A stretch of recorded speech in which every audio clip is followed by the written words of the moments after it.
Supreme কোর্টের 26,000 চাকরি বাতিলের নির্দেশের পর এখনো কোনো রকম কোনো নোটিশ জারি হয়নি। রাজ্য সরকার কি পদক্ষেপ করবে তা নিয়ে এখনো ধোঁয়াশা রয়েছে।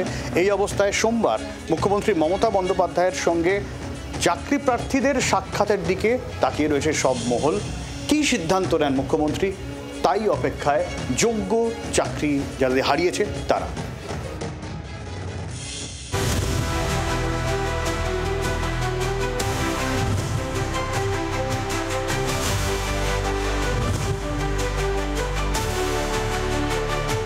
এসএসসি নিয়োগ দুর্নীতি মামলায় হাইকোর্টের রায় বহাল রেখেছে সুপ্রিম কোর্ট। সর্বোচ্চ আদালতের রায়ে রাতারাতি চাকরি গেছে 25,752 জনের, যার মধ্যে 17,000ই শিক্ষক শিক্ষিকা।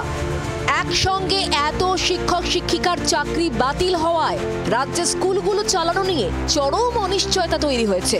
এই পরিস্থিতিতে এখন একমাত্র ফের আদালতের দরজায় কড়া নাড়ার পথ খোলা রয়েছে রাজ্য সরকারের কাছে। রায় বেরোনোর পরে এই 16 সালের রিক্রুটমেন্ট প্রসেসের সঙ্গে যারা যুক্ত ছিলেন, অর্থাৎ যারা নিযুক্ত হয়েছিলেন, তারা সেই সমস্ত টিচাররা হোক বা গ্রুপ ডি বা গ্রুপ সি যারা স্টাফরা রয়েছেন, তারা কিন্তু প্রত্যেকেই স্কুল থেকে বেরিয়ে গিয়েছিলেন।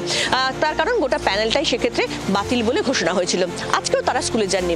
কিন্তু এক্ষেত্রে সরকারিভাবে বিভিন্ন স্কুলকে যে জানানো হয়ে থাকে যে এরা কাজ করতে পারবেন, এরা কাজ করতে পারবেন না, সেই সংক্রান্ত কিন্তু কোনো নোটিশ এখনো পর্যন্ত স্কুলগুলোতে কিন্তু পৌঁছয়নি।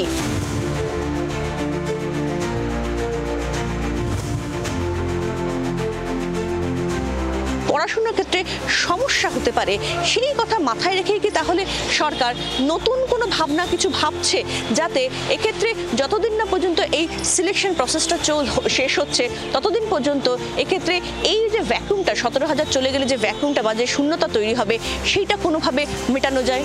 সুপ্রিম কোর্টের অর্ডারে বিশেষভাবে সক্ষমদের জন্য ব্যবস্থা রয়েছে। নিয়োগ শেষ না হওয়া পর্যন্ত বিশেষভাবে সক্ষমরা কাজে যুক্ত থাকতে পারবেন বলে অর্ডারে জানিয়েছে সর্বোচ্চ আদালত। এই বিষয়ে বাকি 17,000 শিক্ষকদের জন্য যাতে প্রযোজ্য হয় সেই আবেদন নিয়ে নবান্ন আদালতে যাবে কিনা সেদিকেই তাকিয়ে চাকরিহারা যোগ্যরা।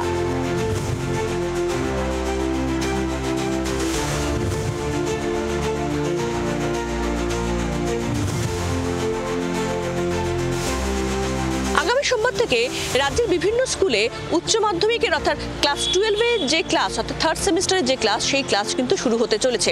কিন্তু উচ্চ মাধ্যমিক স্তরে বেশ কিছু বিষয় রয়েছে যে বিষয়গুলো শুধুমাত্র 11 থেকেই পড়ানো হয়, যেরকম পলিটিক্যাল সায়েন্স হতে পারে বা অ্যাকাউন্টস হতে পারে ইত্যাদি বিভিন্ন, বা ইকোনমিক্স হতে পারে ইত্যাদি বিভিন্ন সাবজেক্টগুলো, সেগুলো কিন্তু 9-10-এ পড়ানো হয় না।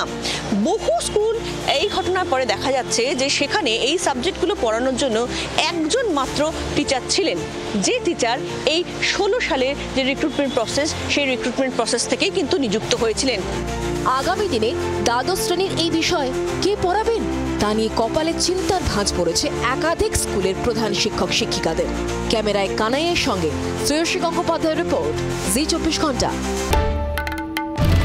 বাংলার আওয়াজ, বাঙালির আবেগ, জি 24 ঘন্টা।